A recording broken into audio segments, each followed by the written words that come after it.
and a woman was saying she wasn't being critical of traders in general, and she used a phrase that we very, very often use that means a sprinkling, but it turned into a bubble. What came up on the screen with the predicted test that the live captioning was just so different. I thought, how could that work? And then I broke it into its component parts, and phonetically it was almost there. So anyway, I said, how could we turn that into a poem? So I worked out how it just might work. You'll pick up what she said at the end. So in '64, I thought to work in movies would be good. So I packed my bags and sailed off to LA and Hollywood. I knocked on doors of studios, I tramped the city blocks. I met Spiros Skouras, who merged 20th century with Fox. He was working on the Bible in the beginning, from the dark to creation, to the garden, the flood, Noah's Ark. Have you got an eye for detail? Yes, I did, and it transpired. A signature, a handshake, blank it down. I'm hired. John Huston was directed. The producer, De Laurentiis. Me, I worked on continuity, a keen and green apprentice.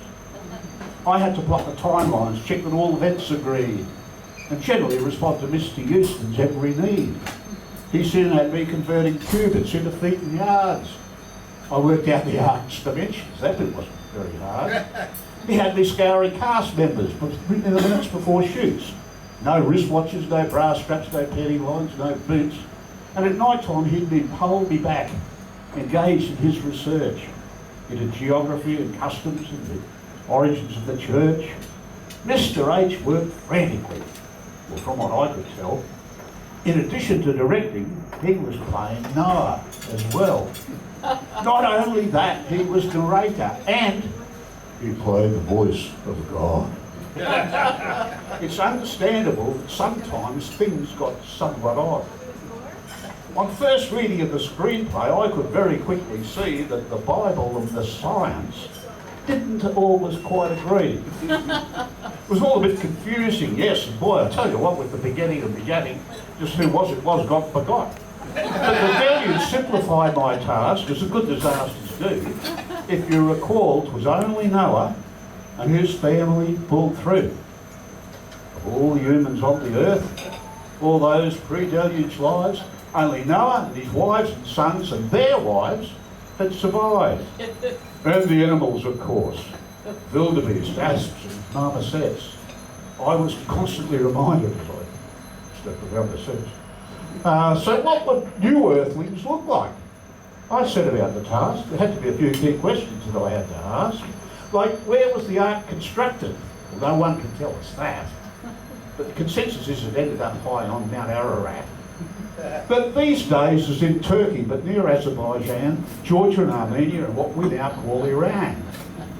It's settled on the east. Well, if it's settled on the east, this is how I think it works, their descendants could be Persians. On the west, they might be Turks. Or Armenians or Georgians, which direction would they head with their beginning and beginning as they multiply and spread?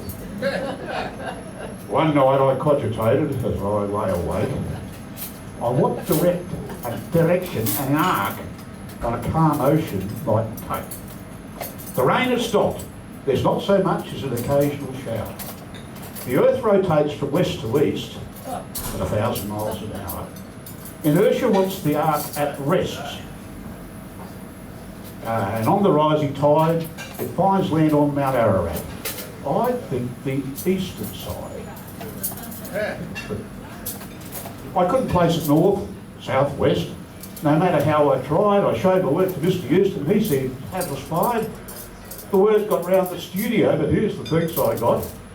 Some Bible scholars from the Holy Church, God knows what, came and claimed that from their studies my conclusions made no sense. They marched into the studio to demand an audience. They boorishly insisted that their opinion should hold sway. They weren't the type who ever would let science stand in their way. Mr. De Laurentiis chopped down hard on his cigar. Richard Harris shook his head and headed for the bar. Peter O'Toole cast his eyes down. His interest was zero, and Ava Gardner turned her back and smiled at Franco Nero. Mr. Houston kept his cool as the renters held the floor, then he rose from his director's chair and pointed to the door. I'm sure you chaps have studied the good book in all its versions, but my mind's made up. I've made my call. I'm casting Noah's Persians. We'll see it come up on the